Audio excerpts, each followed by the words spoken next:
Chers astrolosophistes, bonjour et bienvenue à celles et ceux qui nous rejoignent. Nous nous retrouvons aujourd'hui pour la chronique sur la pleine lune du 29 septembre 2023 qui aura lieu à 11h58 si on est à Paris. Cette pleine lune est à 6 degrés dans le Bélier, elle est évidemment opposée au Soleil au même degré, mais dans la Balance. Cette pleine lune ne fait que deux aspects, ils sont mineurs, un sesqui carré à Vénus à 22,26 dans le Lion et un demi-carré à Uranus à 22 degrés 40 dans le Taureau. On sera donc très attentif au maître, c'est-à-dire Mars, qui se trouve à 21 degrés 26 dans la Balance. Il est en conjonction montante au nœud sud, qui est lui à 24 degrés 54 dans le même signe. Cette conjonction aura lieu exactement le 4 octobre sur le 24e degré de la Balance. Alors c'est bien sûr un palier important si vous avez des points à ce niveau-là. On y revient de toute façon dans la chronique.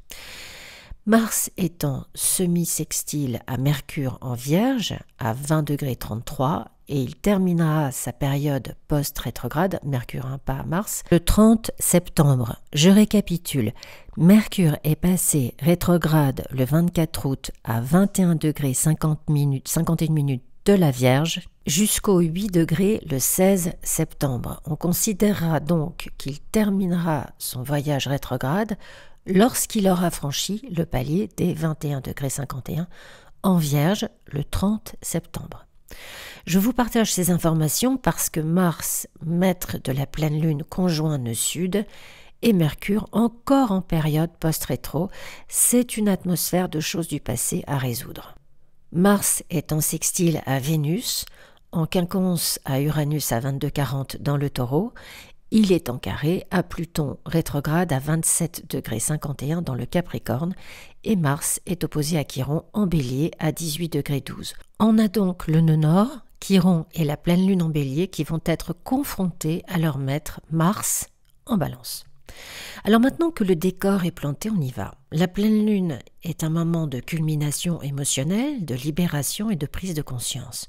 Elle se produit lorsque le soleil et la lune sont exactement opposés l'un à l'autre dans le zodiaque, ce qui crée une tension énergétique intense.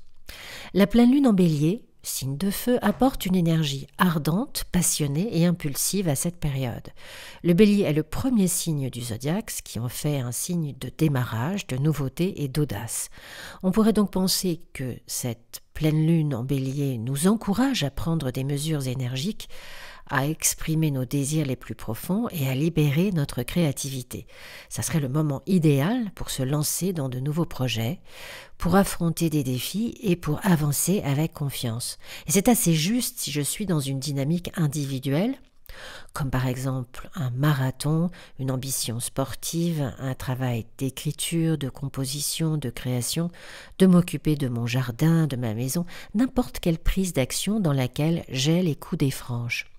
En revanche, la lune en Bélier est très sensible aux divergences en couple, en famille ou dans notre groupe de proches, car c'est une énergie qui est plutôt réfractaire aux autres envies que les nôtres. On va beaucoup parler de nos émotions et de nos désirs, et il est bien possible que nous crions à la justice si ceux-ci ne sont pas rencontrés. C'est un week-end chargé en passion, en tension qui s'annonce puisque la lune va chronologiquement être conjointe à Chiron, opposée à son maître Mars et conjointe au nœud nord. Cette pleine lune fait ressortir des émotions très fortes, intenses, et les sentiments refoulés peuvent surgir à la surface, nous poussant à prendre des mesures pour résoudre des problèmes personnels. On peut être poussé à provoquer l'autre dans ses retranchements, à nourrir le conflit, à déclarer les hostilités. C'est une piqûre de rappel d'anciennes colères, blessures, des injustices parfois très cruelles, et la désinvolture de l'autre, ou ce que nous lui avons sacrifié la veille, puisque le 28, la lune est conjointe à Neptune, on peut avoir dit oui à une proposition pour faire plaisir et le lendemain être consterné par notre propre déni de bien-être dans la situation. Et donc en vouloir à l'autre d'avoir accepté. Alors c'est un peu compliqué, mais nous sommes des êtres compliqués. Le maître de cette pleine lune, conjoint au nœud sud, Mars, donc en Balance, n'y est pas hyper à l'aise, hein, on l'aura compris. Alors, voilà notre guerrier interne, notre énergie de terrain, de décision brève, autoritaire, orgueilleux parfois, droit au but, entréillis des pieds jusqu'à la tête, empêtré dans des réunions de salon où les autres échangent leur point de vue subtilement, délicatement, une tasse en porcelaine ou un verre en cristal à la main. Il y a de quoi tomber malade pour notre Mars obligé au rond de jambes, à la patience et à la réflexion. En plus, Mars en carré à Pluton est une énergie incroyablement puissante et créative. C'est comme s'il était en mode superactif là. Puisqu'on fait de l'astrologie, nous pouvons donc anticiper un peu sur ces énergies et comprendre ce qui nous est proposé ici. Gardons donc en tête que ce n'est pas juste pour ce week-end, puisque l'éclipse nouvelle lune du 14 octobre en Balance est chargée des mêmes invitations, même si elle s'articule un peu différemment. Disons qu'à partir du 29 septembre, ça prend de l'ampleur. Alors Mars en conjonction montante au nœud sud, cette conjonction aura lieu exactement le 4 octobre à 24 degrés, c'est une énergie réactive chargée d'excès. Nous pourrons avoir tendance à réagir de manière excessive ou impulsive dans certaines situations et ça cause des problèmes. Ces comportements sont souvent enracinés dans des schémas passés que nous sommes invités à résoudre aujourd'hui. Paradoxalement, nous pourrions sciemment éviter les confrontations directes de peur de répéter des erreurs passées. Cela peut nous conduire à réprimer notre colère ou à éviter les situations qui nécessitent une assertion saine de nos besoins. Nous pourrions nous sentir coincés dans certains aspects de notre vie, en particulier ceux qui nécessitent une action audacieuse. Les peurs et les comportements passés peuvent entraver notre capacité à avancer avec confiance. La conjonction Mars-Nœud Sud nous invite à travailler sur ces schémas anciens. Nous devons apprendre à utiliser notre énergie martienne de manière constructive, à faire face aux conflits avec maturité et à poursuivre nos objectifs avec détermination. Cette configuration offre une opportunité de transformation profonde. En comprenant nos schémas passés, nous pouvons nous libérer de ces entraves et utiliser notre énergie martienne de manière plus consciente et équilibrée. Cela nous demande donc d'observer ce qui se passe et comment nous nous sentons par rapport à ce qui se passe avant d'intervenir. La lune conjointe à Chiron et opposée à Mars le 30 septembre amène aussi une énergie d'impulsion et d'agressivité. Alors cela peut conduire à des disputes parce que d'anciennes blessures émotionnelles que l'on pensait enterrées depuis longtemps sont réactivées. Alors comme si nous n'avions pas tout à fait le droit d'être là ou de demander ce qui nous ferait plaisir. Dans l'ordre d'échapper à cette sensation d'incapacité, sensation de ne pas être à la hauteur, nous pouvons avoir tendance à prendre exemple sur les autres, leur emboîter le pas, défendre une cause qui n'est pas la nôtre, se faire le miroir d'un ou d'une autre, par exemple. C'est le mécanisme de défense qui pourrait s'activer tout de suite en cas de tension émotionnelle, parce que le réflexe est de passer à l'action coûte que coûte et souvent prématurément. Cette croyance peut générer une peur envahissante du vide existentiel, du non-être, mais que nous sommes invités à vivre comme un passage vers un sens de l'existence et de l'être à un niveau beaucoup plus profond. Une fois que nous avons compris que notre vulnérabilité est plutôt un atout qu'un handicap, le sentiment que nous avons de devoir lutter pour affirmer notre existence peut enfin s'apaiser. L'idée sans doute ici, c'est de sortir de la comparaison et de se rapprocher de son unicité. Malgré les défis, ce transit offre la possibilité de travailler sur des blessures non résolues. Nous pourrions être motivés par la recherche de thérapies, de pratiques de guérison ou des activités qui nous aident à traiter ces questions. Considérons ce transit comme une invitation à prendre soin de nous-mêmes. Accordons de l'importance à notre bien-être physique et émotionnel et n'hésitons pas à demander de l'aide si nous en avons besoin. Mars en Balance en carré à Pluton en Capricorne nous pousse à résoudre les problèmes ou les désaccords qui surgissent dans nos relations. Ce transit peut mettre en lumière des dynamiques relationnelles qui nécessitent, on vient de le voir d'ailleurs, une transformation profonde. Nous pourrions être confrontés à des questions de pouvoir et de contrôle dans nos interactions avec les autres. Mais ça peut être une opportunité de creuser plus profondément dans ces relations et de les rendre plus authentiques. Mars en Balance peut être enclin à éviter les conflits, tandis qu'un Pluton en Capricorne cherche à exercer un pouvoir et un contrôle. Alors cette sensation, on peut ressentir une sensation, une augmentation de notre énergie et de notre détermination pendant ce transit. Cependant, il est important de canaliser cette énergie de manière constructive, car elle peut facilement devenir excessive ou manipulatrice si elle n'est pas gérée de manière appropriée.